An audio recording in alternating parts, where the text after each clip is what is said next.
Tout le monde panique aujourd'hui à cause de la sortie d'IA Overview de Google, mais c'est l'inverse qu'il faut regarder.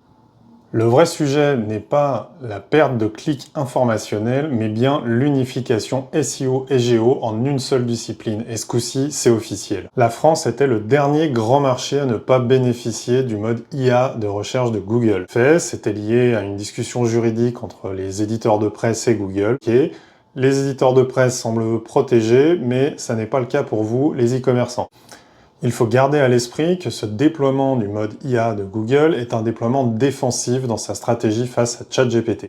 Jusque-là, les usages de ChatGPT en France ont grimpé en flèche. Pourquoi? Parce que les gens ont pris l'habitude d'utiliser ça pour toutes leurs recherches de type informationnel. Donc le côté perte de clics, techniquement, on l'avait déjà pour les gens qui passaient par ChatGPT.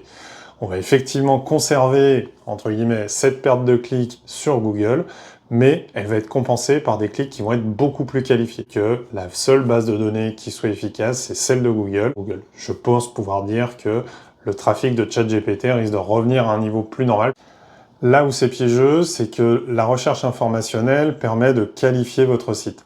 Elle le permettait de le qualifier en posant des pixels de tracking qui allaient vous permettre derrière de faire mieux du retargeting sur toute la partie ads. Ce point-là va sauter. En revanche, toute la partie informationnelle va permettre à Google de mieux vous citer dans l'IA Overview. Et du coup, quand vous êtes cité, s'il y a une intention au clic derrière, c'est vous qui allez capter le clic.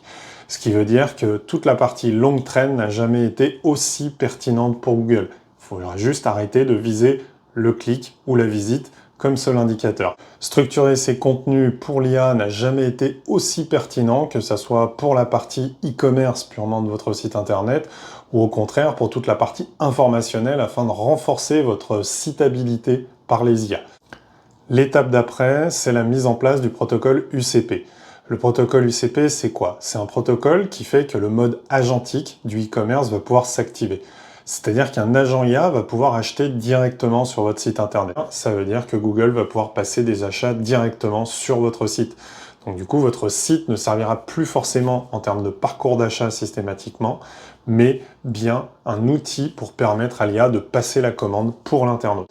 Alors, est-ce que vous êtes prêts? Je ne sais pas. En tout cas, nous, on l'a déjà mis en place dans PrestaShop. N'hésitez pas à venir nous voir. La réunification du SEO et du GEO, ça fait des mois qu'on le dit chez 410 Gone, envers et contre tout. Force est de constater que cette fois, l'histoire nous donne raison.